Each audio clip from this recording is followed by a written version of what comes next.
Elle est double championne d'Europe par équipe 2022-2023. Elle est championne de France 2023 par équipe et multiple médaillée en Coupe du Monde par équipe. Elle, c'est Jade Maréchal. Salut Jade. Salut. Jade, t'es escrimeuse, sportive de haut niveau. Tu es presque diplômée d'école de commerce. Et surtout, t'as pas attendu d'avoir ton diplôme pour être entrepreneur car tu as déjà lancé 2 boîtes et on en parle juste après le jingle. Ça marche.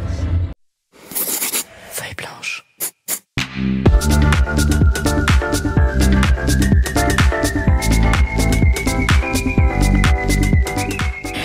Alors Jade, quand on va sur ton LinkedIn, tu as écrit « Rebooster, motiver, donner des astuces, parler de mon vécu et surtout de mon quotidien d'athlète, c'est ce que j'adore faire ». Exactement, c'est ce que je fais depuis quelques années maintenant et en fait j'y trouve une vraie ressource pour moi aussi, me développer dans mes casquettes variées. Rencontrer des collaborateurs et leur partager les valeurs du sport me servent énormément dans ma pratique sportive. Alors Jade, tu es notre première invitée de 40 nuances de Next and Guest qu'on a lancé aujourd'hui à l'occasion de Big 2024, qui est le 10e. Voilà, donc tu es la première invitée. Ce matin, j'ai posté moi aussi sur LinkedIn et j'ai dit, nous, on dit toujours à nos clients revenir à pourquoi, why, pourquoi. Et pourquoi on a lancé ce format ? On a lancé ce format pour inspirer les entrepreneurs en devenir, les entrepreneurs qui étaient déjà entrepreneurs.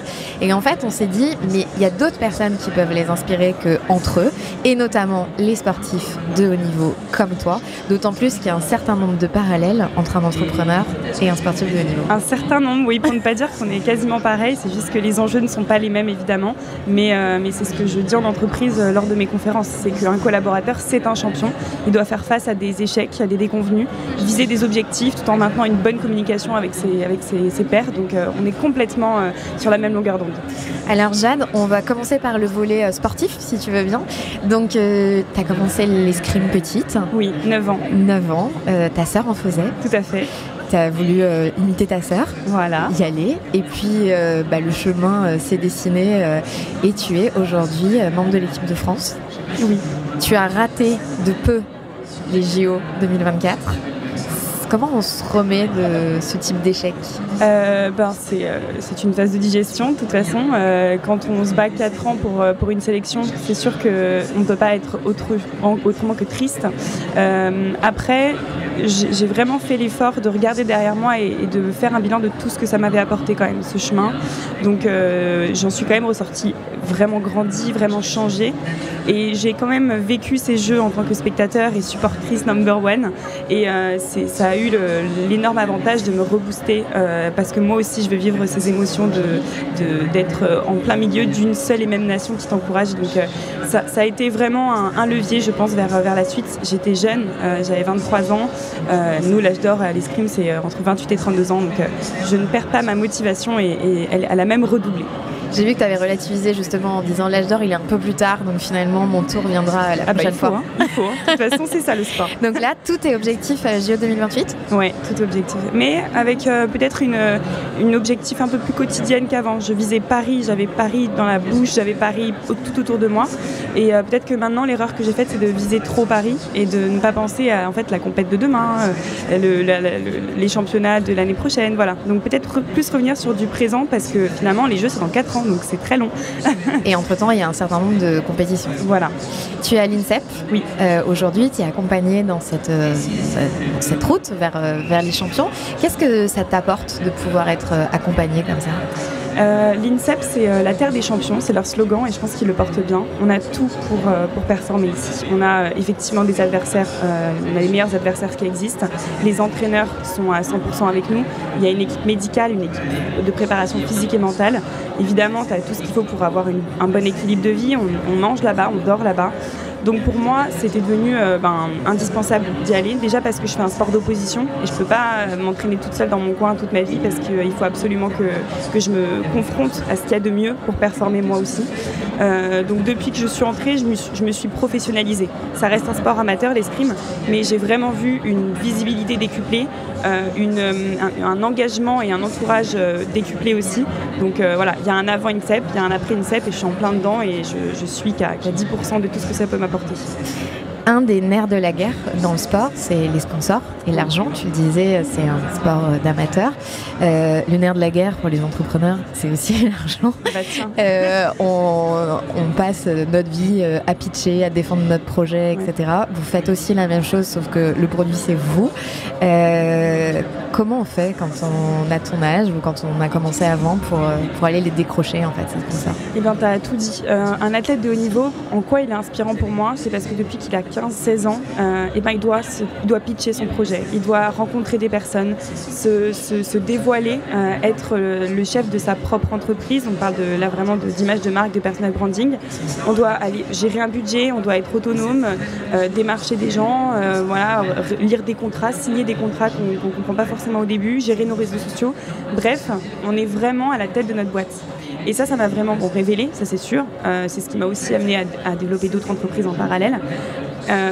Mais c'est l'une des raisons pour lesquelles le sport te révèle et l'une des raisons pour lesquelles le sport c'est la vie. Donc voilà, j'ai dû me développer très jeune et effectivement ma saison me coûte 30 000 €. Donc il faut aligner des dépenses avec des recettes. Les sponsors ont été une des solutions. Il y en a plein d'autres. Il y a l'ANS, l'Agence nationale du sport, il y a l'État qui donne des aides, les fédérations qui essayent de se bouger aussi, les clubs.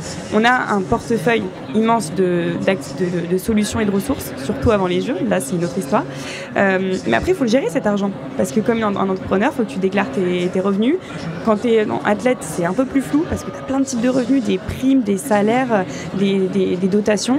Donc ouais, c'est un beau boulot d'entrepreneur. Et ça, c'est la partie qu'on ne voit pas quand on voit à la télé ou quand on a la chance d'aller en vrai aux compétitions. On vit le moment du sport, etc. Mais toute cette phase en coulisses, qui peut aussi être la phase en coulisses d'un entrepreneur, on ne la voit pas. Non, on ne la voit pas. Et vous êtes préparé pour ça? Alors on n'est pas préparé sur ces questions fiscales, sur ces questions d'accompagnement. Après, il ne faut pas oublier que le sport, pourquoi on y est, c'est parce qu'à la base c'est un jeu. On s'est inscrit dans des clubs parce qu'on aimait ça en fait. Les enfants qui s'inscrivent, ils sourient, ils voient leurs amis.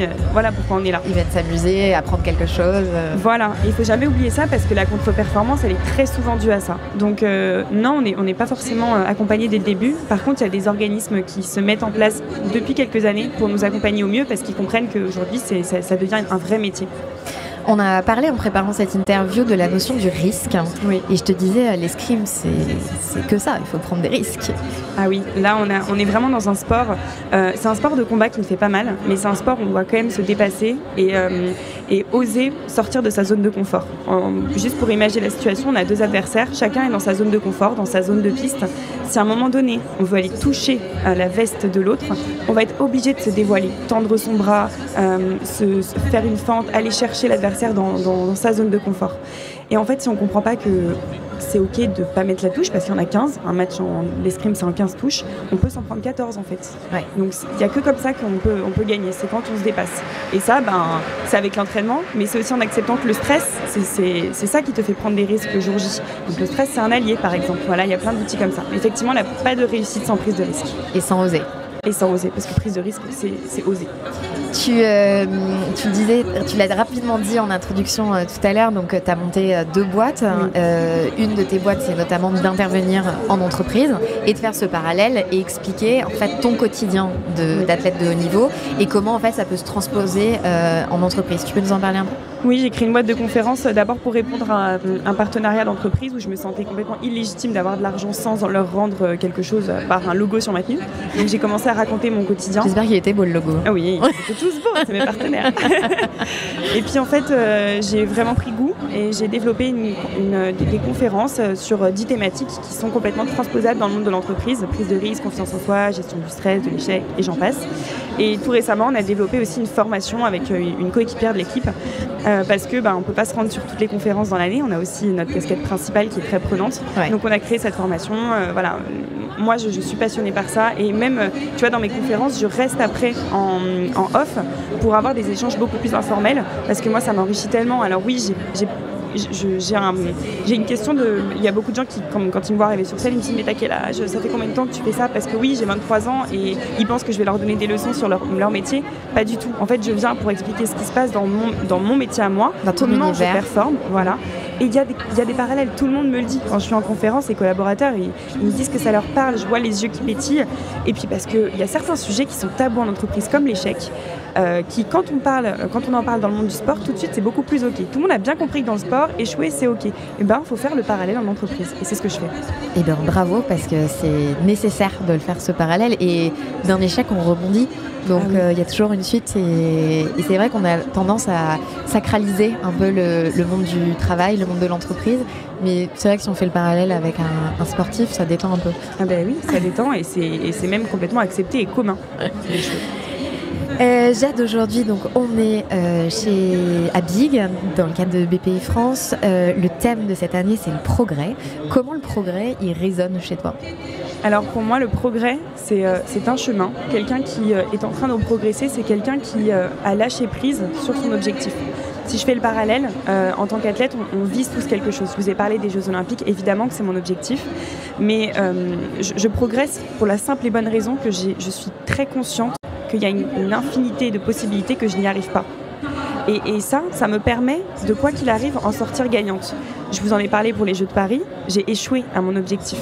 Mais pourtant, j'ai progressé énormément. Donc quelqu'un qui progresse, c'est quelqu'un qui accepte et qui lâche prise sur cette réussite absolue.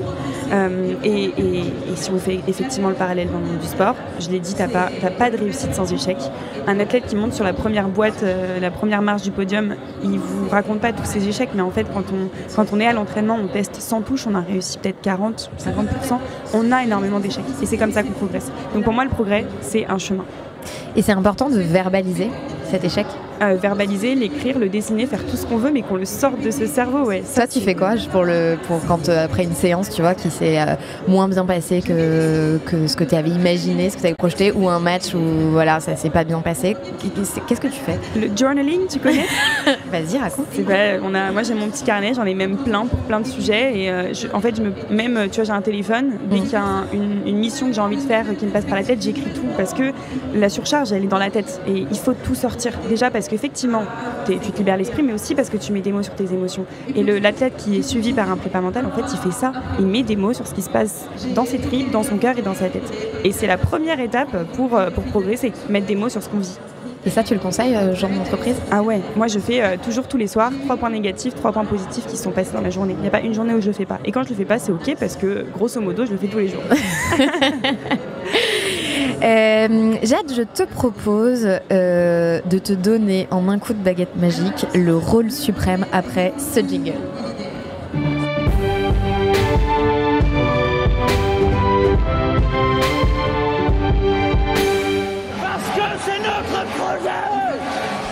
Jade, je te sens bien sur une bonne pente ascendante. Donc ouais. Après, quand tu auras gagné les JO 2028, tu seras ministre des Sports et après, tu seras présidente de la République. Ah ouais, ok. Mais on va dire que c'est aujourd'hui. D'accord. Et donc, si aujourd'hui, tu étais présidente de la République, quelle serait la première mesure que tu prendrais ? Eh bien, moi, présidente, je donnerais l'accès, je rendrais obligatoire un suivi par un psychologue ou un coach mental une fois par mois. Depuis on va dire que tu es au lycée. À tous les citoyens. Ouais, tous les citoyens, tout le monde. Et puis, parce que moi, dans le sport, je vois en fait autour de moi, mon monde d'athlète, on grandit tellement plus vite. Et je pense que c'est vraiment foncièrement pour ça. Chez nous, c'est obligatoire en fait. Ils ont compris qu'il n'y a pas de performance sans prépa mentale. Pourquoi un entrepreneur, il n'y aurait pas accès ? Il y a des entreprises qui le font et tu as des bons feedbacks. Bah, moi, c'est ce que je dis en conférence, allez voir un coach mental ou un psy, quoi. Et c'est pas que quand on va mal. Et c'est pas que quand on va mal, parce que souvent en entreprise, c'est quand on va mal éventuellement qu'on se réveille et qu'on se dit tiens, peut-être je vais aller voir quelqu'un, et ça reste très tabou. Oui. Toi, tu as été accompagnée depuis tes 16 ans par un préparateur mental. Qu'est-ce que ça a concrètement changé pour toi ? Concrètement, je me connais. Je parle de mes émotions très facilement, donc ça c'est un vrai gain de temps. Et en fait, j'ai créé ma boîte à outils. Je dis souvent que j'ai mis des briques sur mon mur et je continue à en mettre. Mais aujourd'hui, j'ai une problématique. J'ai tout de suite un outil que je peux utiliser. Si j'y arrive pas, c'est pas grave, mais je sais que j'ai des ressources. C'est ça qu'on fait avec un prépa mental. Et je dirais même que quand on va pas bien, on va à un prépa mental, Si on va le voir, ok, il va nous aider à aller mieux. Mais en fait, le moment où on avance le plus et où on progresse, c'est pour le coup quand on va bien. Parce que quand on va bien, on est ouvert, on est dispo pour avancer sur des sujets. Et on n'est pas obligé d'avoir un objectif pour aller voir un prépa mental. Le nombre de personnes qui me disent, à quoi ça sert? Moi, j'ai pas d'objectif de performance, j'ai pas de compète. Ben non, on a tous un objectif. T'as envie de changer de poste, t'as envie d'aller chercher un client de rêver, entrer dans une nouvelle boîte. Donc on a tous une raison de travailler son mental. Eh bien, je trouve que c'est une très bonne mesure, ça, Jade. J'ai hâte que tu sois présidente de la République pour que tout le monde prenne ce temps-là. Ce matin, j'avais une entrepreneur qui me disait moi, le progrès, je l'ai fait quand j'ai fait une pause et que j'ai appris à mieux me connaître moi-même et ce que je voulais. Et alors, ça bouscule un peu parce qu'on n'est pas toujours prêt à accepter tout ça. Mais en fait, après, on a des bottes de 7 lieues et on avance beaucoup plus vite. Tout à fait. À la pause pour mieux repartir, ralentir pour réussir, c'est réel. Ouais. C'est aussi important pour vous dans vos sports. Mardi soir, on était à un événement Team Réussite qui est un dispositif qui est créé par l'IME, l'Institut du mentorat entrepreneurial, et INSEP Alumni. Un vrai soutien d'ailleurs. Qui est un vrai soutien et qui permet en fait à des sportifs de haut niveau d'avoir des mentors entrepreneuriaux. On parle notamment de la suite avec eux, et je discutais avec il y avait Kylian Portal qui était là, et je discutais avec son papa qui me disait en ce moment ils sont en pause et il faut pas qu'ils aillent nager, etc. Mais le côté pause, recovery comme on dit, il est hyper important, mais pour nous aussi entrepreneurs, et on l'oublie souvent dans cette quête de performance. Ouais, et en fait tu connais peut-être l'équation de la performance égale travail plus repos, et ce repos il peut s'occuper par de la récupération, bain chaud, bain froid, étirement, tout ça, mais il s'occupe aussi par des moments de rien dans la tête. Moi, je prends ces minutes tous les jours, ces secondes, je le fais cet exercice de regarder juste le ciel et de me connecter à ce qui se passe autour de moi, qu'est-ce que je sens, qu'est-ce que je ressens sur ma peau. C'est trop important. Je crois que c'était ta claque, ça, justement. Tu peux nous la raconter? Comment t'es arrivée à te rendre compte que quelquefois tu étais dans un tunnel et que tu prenais pas le temps, justement? Ma plus grosse claque, un lundi soir, premier cours de yoga, il était 18h, et la prof me dit salut Jade, ça va? Oui. T'as regardé le ciel aujourd'hui, il est comment? Et en fait, j'ai réalisé, par cette question toute bête, que j'avais pas décollé mon nez de mon entraînement, de mon téléphone, de mes occupations quotidiennes. Alors le ciel ou autour de soi, bref, elle m'a fait prendre conscience que j'avais pas pris de pause. Et c'est un truc qu'on peut tous faire, en fait. Ça dure 5 à 10 secondes. Tu regardes le ciel, ou tu regardes tout ce qui te passe autour. Tu utilises tes 5 sens. Tu réponds à la question de tes 5 sens. Qu'est-ce que je vois? Qu'est-ce que je sens sur ma peau? Est-ce que j'ai une odeur que je ressens? Le goût, c'est plus compliqué. Mais voilà, l'idée, c'est ça, méditer. C'est vraiment se connecter à ces 5 sens. Et ça te permet, oui, d'être dans l'instant présent. Ça, on connaît ces phrases un petit peu bateau. Mais en tout cas, ça a l'avantage de passer d'une tâche à une autre, de à un moment donné offrir à ton cerveau l'occasion de simplement être concentré sur une seule chose. Et ça, c'est compliqué. Donc, j'y vois que des avantages. Et depuis cette grosse claque, je le fais tous les jours. Bon, alors, il faut suivre le conseil de Jade, de prendre le temps de regarder la couleur du ciel et de se reconnecter en faisant une pause. Jade, avant de se quitter, j'ai une dernière question à te poser. Oula. Et cette question, elle n'est pas de moi. J'ai dit à ma petite fille de 5 ans qui a découvert les Jeux Olympiques cet été et qui s'est pris d'amour pour tous les sportifs que vous êtes. Et je lui ai dit que j'allais t'interviewer et que tu étais escrimeuse, que tu étais dans l'équipe de France. Et elle m'a dit, maman, est-ce que tu pourrais lui poser une question pour moi? Alors je vais te poser la question de Olympe. Et Olympe, elle m'a demandé, maman, est-ce que tu peux demander à Jade c'était quoi son rêve quand elle avait mon âge et qu'elle était petite fille? Oh, c'est trop bien. Quel âge elle a? Elle a 5 ans. Ok. Déjà, c'est un prénom magnifique. Merci. Il est écrit dans ma liste de prénoms. Alors, à 5 ans, j'avais pas de rêve d'escrime. Je vais pas mentir. Mais à 5 ans, j'ai pas trop de souvenirs avant mes 7 ans. C'est un problème et je suis en train d'essayer de gratter. Tu peux faire 7, je pense qu'elle acceptera. Donc, quand j'ai commencé l'escrime, en tout cas. Ah, super. Quand j'ai commencé l'escrime, mon rêve à moi, c'était de porter les flammes bleu, blanc, rouge sur ma cuisse parce que ça veut dire que t'es en équipe de France. Vraiment, mais j'en rêvais, quoi. Et le jour où c'est arrivé, je me souviens, j'ai appris ça par un mail. J'ai appelé ma maman, on a pris un café. Je lui avais écrit une petite feuille, j'avais écrit maman, je suis en équipe de France. Et je lui avais tendu pour que je voulais voir sa réaction. Elle était évidemment très contente, on a pleuré toutes les deux. Et en fait, j'ai compris avec le recul que c'était juste le début de tout. C'était pas une fin en soi, mais c'était un tremplin et un levier. Comme quoi les rêves, ils grandissent au fur et à mesure du temps, ils progressent eux aussi. Donc voilà, mon rêve est devenu réalité, mais aujourd'hui, je réalise que c'était simplement un levier vers d'autres rêves encore plus grands que moi. Et là, le prochain rêve, c'est Los Angeles. Et voilà, exactement. Voilà, tu connais mon rêve. Jade, mille merci d'avoir répondu à cette question et aux autres questions. Avec grand plaisir. Mille merci d'avoir frayé ton chemin jusqu'à nous parce que je sais que ça a été sportif pour toi d'arriver. Et je suis très heureuse que tu aies ouvert le bal de 40 nuances de Next and Guest. Et à bientôt pour suivre tes aventures. On peut te suivre sur ton Instagram. Je crois que tu es hyper connecté sur les réseaux. Voilà. Pour suivre bien, les performances de Jade ou ses moments de pause. Peut-être qu'elle les partage aussi. Et en tout cas, merci pour cette ode à la pause qui va inspirer plus d'un des entrepreneurs qui nous écoutent. Et vous restez connectés parce que d'autres invités arrivent. Mais surtout, si vous ne l'avez pas déjà fait, abonnez-vous à la chaîne. C'est comme ça que vous ne manquerez aucune de ces interviews inspirantes. Merci et à bientôt. Feuille blanche.